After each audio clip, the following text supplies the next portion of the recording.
6 महत्वपूर्ण बातें जो हर सनातनी युवक को पता होना चाहिए, हर हिंदू को पता होना चाहिए। सर्वप्रथम मैं आपसे एक सवाल पूछना चाहता हूं, क्या भगवान श्री कृष्ण, भगवान Shri Ram house of Lord के इंग्लैंड के सदस्य रहे थे? नहीं ना। तो ये क्या लगा रखा है, Lord of Rama, Lord of Krishna? सीधे सीधे कहिए ना, भगवान श्री कृष्ण, भगवान श्री राम। ये सीधे सीधे बताइए कि हम अपने हिंदू देवताओं का भगवान क्या क्या अर्थ करते हैं, जिसका वर्णन इंग्रज अपने शब्दों में नहीं कर सकते हैं। तो ये तो गर्व की बात है। दूसरी बात, किसी की मृत्यु के पश्चात आजकल लिखने का फैशन आया है RIP, यानी कि इतना शॉर्टकट यूज किया कि उस शॉर्टकट का अर्थ ही हमको नहीं पता। RIP का अर्थ होता है रेस्ट इन पीस, यानी कि मरने के पश्चात उसे मोक्ष प्राप्ति ना हो, बल्कि वो शांति के साथ किसी कब्र के अंदर पड़ा रहे और वहीं पर दफन हो जाए। लेकिन हमारे सनातन धर्म के अनुसार किसी मृत्यु के पश्चात उसका पुनर्जन्म होता है, उसे ओम शांति कह के मोक्ष प्राप्ति हो, ऐसी कल्पना की जाती है, संकल्पना ली जाती है।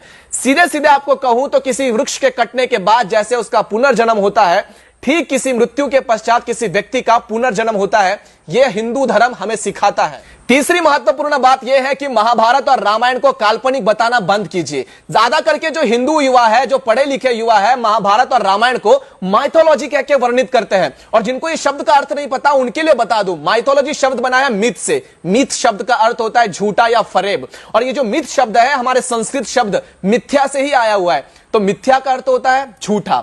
तो रामायण और महाभारत को झूठा कहने वालों, अपने आप पर शर्म करो और सनातन होने पर गर्व करो। इन्हें माइथोलॉजी कहकर हमारे भगवान श्री कृष्ण और भगवान श्री राम का अपमान करना बंद करे और इन्हें अपना इतिहास कहे, ना कि माइथोलॉजी। चौथा सबसे महत्वपूर्ण बात यह है कि अपने इष्ट देवताओं का सम्मान करे, उनकी पूजा नित्य शाम करे। पांचवा सबसे महत्वपूर्ण बात, हमारे मंदिरों को प्रार्थना गृह कहना बंद करे, क्योंकि यह प्रार्थना घर नहीं बल्कि हमारे भगवान का विश्राम गृह एवं देवालय है। हमारे मंदिर के अंदर केवल प्रार्थना नहीं होती, बल्कि वो हमारे भगवान का ही घर है। तो ये सारी चीजें आपको पहले समझनी चाहिए। आगे चलते हैं।